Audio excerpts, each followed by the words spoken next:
楽しかったですか？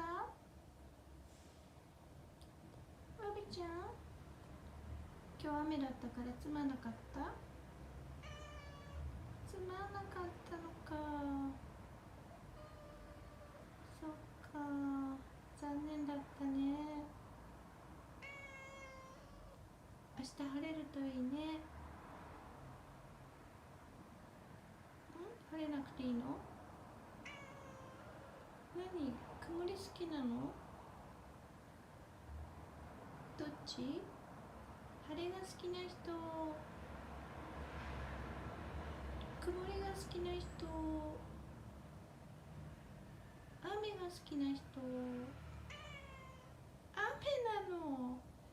そっか、雨好きなの。雨だとお散歩行けないよ。雨なのね。後でおやつ食べよう